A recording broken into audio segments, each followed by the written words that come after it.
wind that swept through rural Pennsylvania in the winter of 1891 carried with it a strange smell, half like burnt oil, half like damp cloth that had rotted underground for too long. To most residents of Fayette County, that winter had already been a long one. The coal mines had closed early for repairs. Families were surviving on dwindling supplies, and the days seemed shorter than ever.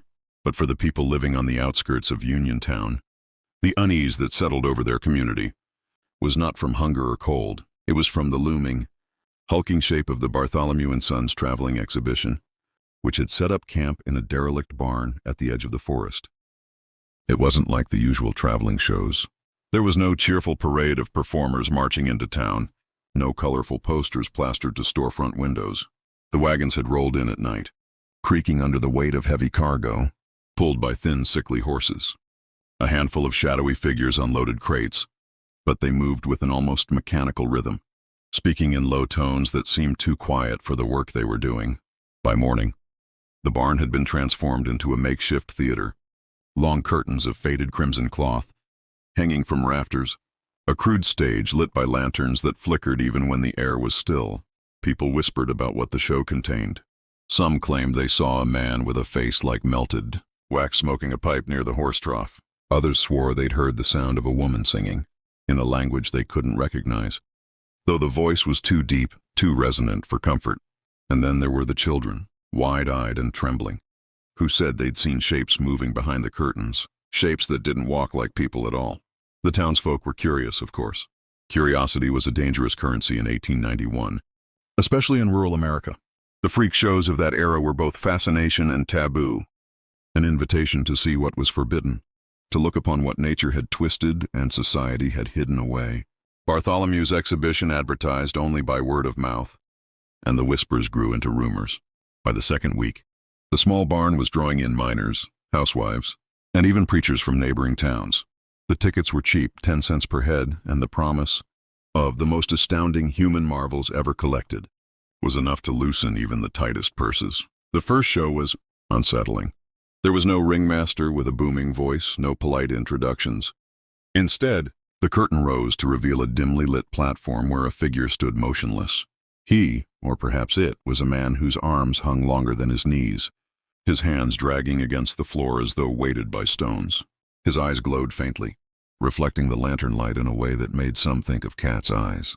The crowd was silent as he tilted his head back and released a sound, half moan, half laugh that scraped the inside of their skulls. One by one, the performers emerged. A woman with no eyes, but a mouthful of needle-sharp teeth that clicked like knitting needles when she breathed. A boy whose skin was entirely blackened, not from birth but from what looked like burns that had never healed. Yet he moved with a dancer's grace. A set of twins joined at the torso, whispering into each other's ears in a dialect no one recognized. There were 17 in total, each more disturbing than the last, not in the grotesque, exaggerated way of most traveling shows, but in a quiet, genuine wrongness that made the audience's bones feel cold. After each night's performance, the curtains closed sharply, and the crowd was ushered out with no chance to linger. There was never any laughter, never applause, just a kind of numb awe. And then, one morning, the rumors shifted. The blacksmith's boy claimed he had followed the wagons after the final show. He said he had seen the performers chained, not behind the stage, but in the barn's root cellar, a damp underground space with brick walls and a dirt floor. They weren't talking or resting. They were simply standing there, chains clinking faintly, as if waiting for something. The boy swore he saw a man in a long, stained coat walk among them with a ledger, checking off names. Most dismissed it as childish nonsense. But within days, 2 miners' wives who had attended the show went missing. No one saw them leave town. No one saw them again. The disappearances were the kind of thing that usually set Uniontown's gossip mill grinding at full speed. But this time the whispers were quieter, more fearful. Nobody wanted to openly accuse Bartholomew and Sons. Not yet. Not when no one could prove a thing. And the men behind the show had a way of looking at you that made your stomach tighten. Sheriff Elijah Merrick was the only one in town with the authority to investigate. But he was a cautious man, and too many winters of petty theft and drunken fights had made him slow to believe in anything stranger than a miner's temper. Still, the missing women troubled him. Both had attended the freak show just 2 nights before they vanished. Both had been last seen walking home under the pale light of a gibbous moon. The sheriff rode out to the barn late one afternoon, alone, the snow crunching under his horse's hooves. He found Bartholomew himself standing outside, a tall, thin man with a crooked bowler hat and a smile that didn't touch his eyes. The man's voice was smooth and precise, the kind of voice that could talk its way out of a noose. "I run a clean business," Bartholomew insisted, gesturing toward the barn. "My performers are family. They are fed, clothed, and given shelter. If the good people of Uniontown think otherwise, I'll be taking my exhibition elsewhere." Merrick wasn't fooled by the polished words, but he didn't push. The law didn't give him the right to search without cause, and there was nothing that he could hold up as evidence. So he left, his unease gnawing at him all the way back to town. That night, another person disappeared. This time, it was 14-year-old Samuel Klein, the baker's son. His father swore he'd seen the boy heading toward the barn after supper, drawn perhaps by the strange, haunting music that sometimes floated across the fields long after midnight. It was then the town decided to act, not by law but by torch and will. On the following night, a group of 9 men gathered, miners, farmers, and the blacksmith whose boy had spoken of chains. They moved across the snow in silence, their breath fogging the air, lanterns swinging in their gloved hands. The barn loomed ahead, its weathered boards groaning in the wind. The front doors were barred from the inside, but the blacksmith knew another way, a side entrance used to bring in supplies. They slipped through into the darkness. The air inside was thick, heavy with the smell of damp, earth and something far worse, the copper tang of blood, faint but undeniable. The stage was empty, the curtain still drawn, but the men didn't linger there. They searched the perimeter, tapping the floorboards until one man's boot struck hollow wood, a trapdoor. They pried it open. What rose from the cellar wasn't the performers themselves, but their smell, a wet, sour stench that hit like a fist. One by one, the men descended into the gloom, their lanterns casting trembling circles of light. The dirt floor squelched underfoot, and the air was so cold it burned in their lungs. They found them in the far corner, 17 figures chained to the brick wall, just as the blacksmith's boy had described. But they were not like they had been on stage. Their postures were slack, their heads tilted at unnatural angles, eyes rolling in their sockets. The long-armed man's hands were blackened and cracked, as if frostbitten beyond repair. The eyeless woman's mouth hung open, lips trembling, teeth clicking faintly. And then they saw the boy, Samuel Klein, chained among them. He was alive, but his skin had taken on the same pallor as the others, and when he turned toward the men, his mouth stretched into a slow, unnatural smile. From the shadows behind them came the sound of boots on dirt. The men spun around, raising their lanterns. Bartholomew stood there, flanked by 2 enormous shapes. Their faces were hidden beneath sacks, but their breathing was deep and ragged, and in their hands were iron hooks. "You shouldn't have come here," Bartholomew said softly. "They're not prisoners. They're waiting." For a moment, no one moved.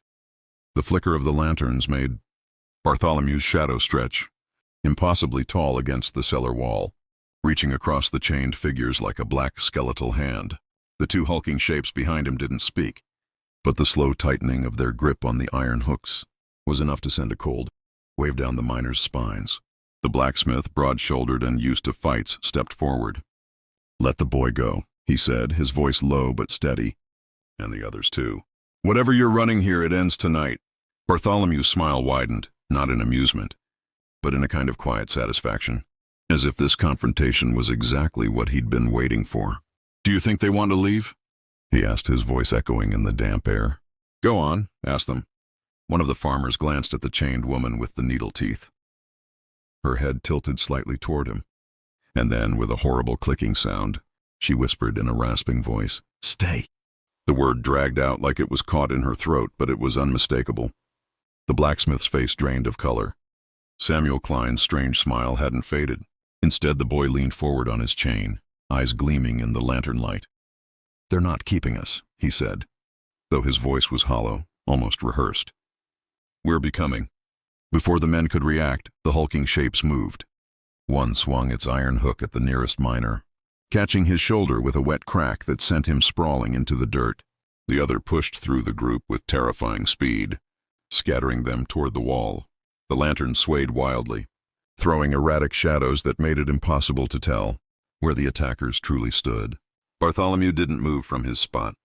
His eyes black, utterly black, watched as the men fought to regain their footing. "You came for a rescue," he said calmly, "but you brought exactly what they needed, fresh blood." From the far end of the cellar, a sound began to rise. It wasn't quite a scream, and it wasn't quite a laugh. It was all 17 chained figures moaning in unison, their voices weaving together into a deep, resonant hum that made the dirt floor vibrate. The long-armed man began to pull against his chains, and with a metallic shriek, one of the bolts ripped free from the wall. The blacksmith shouted for everyone to get out, but the cellar door slammed shut above them. Bartholomew's hulking assistants moved to block the stairs, and in the confined space, the smell of rot grew overpowering. The chains clinked faster now, bodies jerking against their restraints, not in desperation, but in excitement, like animals that had smelled food.